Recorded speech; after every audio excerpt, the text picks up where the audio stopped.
Sinagot ng Malacanang ang naging pahayag ni Vice President Sara Duterte kaugnay ng State of the Nation Address ni Pangulong Ferdinand R. Marcos Jr.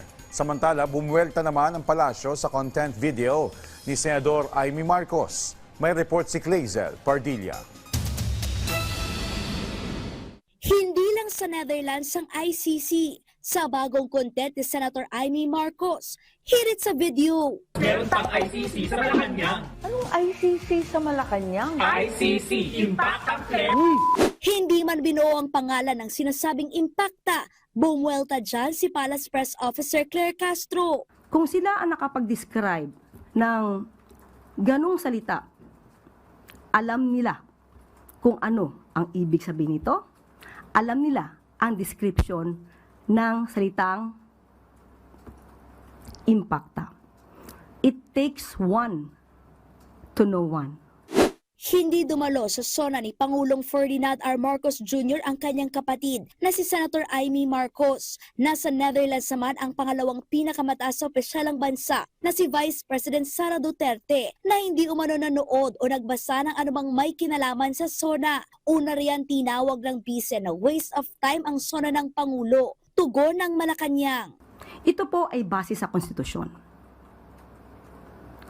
Ang hindi pagbibigay respeto sa SONA ay hindi pagrespeto sa konstitusyon. Binigyan diin ng palasyo na mahalaga ang sona ng Pangulo dahil dito inilalatag ang mga tagumpay at plano ng gobyerno. Sa ikalamang sona ni Pangulong Marcos, tiniyak niya ang patuloy na pagpapanagot sa mga nasa likod ng katiwalian kaugnay ng malawakang flood control scam.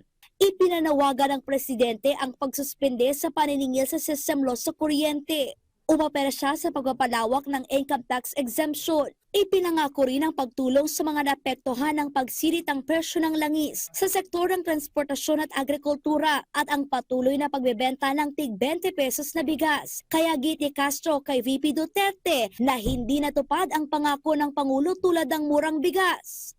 Parang ito po yung waste of time, sagutin, dahil sa walang basihan at walang kakwenta-kwentang mensahe. Alam po natin na lahat ng ito ay kasinungalingan. Nandiyan ang 20 pesos kada kilo na bigas na marami na pong nakaka-avail. Marami na pong nabibinipisyuhan sa mga kadiwa centers natin. Panawagan din ng palasyo. Sa mga kababayan natin, lagi tayong maging mapanuri. Obligasyon po nating alamin ang katotohanan at huwag tayong sumunod, sino man na nag-uudyok na manatili tayong mangmang sa katotohanan. Mabubulag po tayo dyan. Clazel Pardilla para sa bayan.